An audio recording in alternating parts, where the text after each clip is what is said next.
Hello students,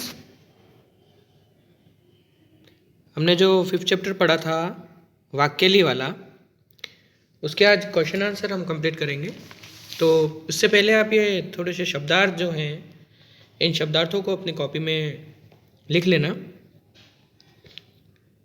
ठीक है। और इसके नीचे संधि विच्छेद वाले कुछ क्वेश्चन हैं जो चैप्टर के अंदर से हमें बता रखे हैं, तो इसको भी आप अच्छे से पढ़ना। श्लोकों के बीच बीच में से जो शब्द आते हैं, तो बोर्ड के एग्ज़ाम में भी उसमें से कभी कभी इसमें से आते हैं क्वेश्चंस, जो कि आपको बहुत हेल्पफुल रहेगा ये संधि विच्छेद वाला, ठीक है। इसके बाद ये पहेली के समाधान हैं जो कि हमने पढ़े थे। हर पहेली का यहाँ जो हमारी 10 पहेलियाँ हैं, उन 10 पहेलियों के आंसर और ये सब चीज़ें इसके अंदर दे रखी है, तो आप लोग इसको भी देखना, ठीक है। अब हम आते हैं क्वेश्चन आंसर पर। सबसे पहले वस्तुनिष्ठ प्रश्न है। इसमें वस्तुनिष्ठ प्रश्न के अंदर कस्तूरी कस्मात् जयते, जो श्लोक आप देखें, मृगात, इसका ई वाला छोटा ई, मृगात, ठीक है। आपको वस्तुनिष्ठ प्रश्न भी करने हैं, 8 प्रश्न आपको करने हैं। भोजनान्ते किम पेयम, भोजन के बाद क्या पीना चाहिए। तक्रम यानी छाछ। भा कस्य सारम अस्ति, भा किस अर्थ में दे रखा है हमें, रवेह, ठीक है। सीमंतिनीषु का शांता इत्यस्मिन् वाक्ये आद्यांताक्षरो स्तः, स्त्रियों में शांत स्वभाव वाली कौन है, तो इसका आंसर हो जाएगा सीता। त्वं दास्यसि इत्यस्य अर्थो अस्ति, क्या अर्थ होगा इसका, अ आ इत्युभयमपि, दोनों। त्वं वित्तरिष्यसि और त्वं दास्यसि, दासी प्लस असि दास्यसि इत्यर्थ संधि अस्ति। कौन सी संधि है इसमें, यण संधि। न इच्छामि इत्यस्य संधि विच्छेद अस्ति, न इच्छामि। दृष्ट्वा इत्यस्य व्याकरणं किम अस्ति, दृश प्लस इक्त्वा प्रत्यय इसके अंदर हो जाएगा। कर्णामकुलम को हंति, कर्णामकुलम हाथियों के कुल को कौन मारता है, तो इसका आंसर हो जाएगा सिंह, को की जगह सिंह आ जाएगा। कर्णामकुलम सिंह हस्ति हंति। कति इत्यः इति त्रयस्य नामोल्लेखम कुर्वन्ति, इतिया कितनी होती है और इनके 3 नाम लिखने हैं, तो नुकसान पहुंचता है किसी चीज़ को, उसके बारे में दे रखा है। षड इतिया, उसमें अपन ने यहाँ पर श्लोक में पढ़ी थी, अतिवृष्टि अनावृष्टि और मुष्काह। अतिवृष्टि अनावृष्टि जो बारिश से सूखा है, और मुष्का यानी चूहा, चूहा भी नुकसान पहुंचाता है। समरस्य सारम किम अस्ति, समरस्य सारम किम अस्ति, युद्ध का सार क्या है, रथी, युद्ध का सार क्या है, रथी। पिबाम्यहम इत्यस्मिन् कः संधि, पिबाम्यहम में कौन सी संधि है, यण संधि, ठीक है।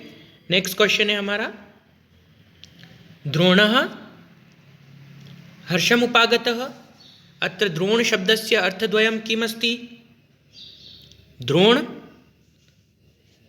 हर्षम उपागत, यहाँ द्रोण के 2 अर्थ कौन से हैं, वो जो श्लोक हमने, श्लोक नंबर वो जो था अपना, उसके 2 अर्थ थे, ठीक है। केशवम पतितम वाला जो श्लोक था 7 नंबर वाला, उसमें इसका आंसर मिलेगा हमें, ठीक है। तो द्रोण हर्षम उपागतः, अत्र द्रोण शब्दस्य अर्थद्वयं, द्रोणाचार्यः और काकः, दोनों ये शब्द उसके अंदर आएंगे।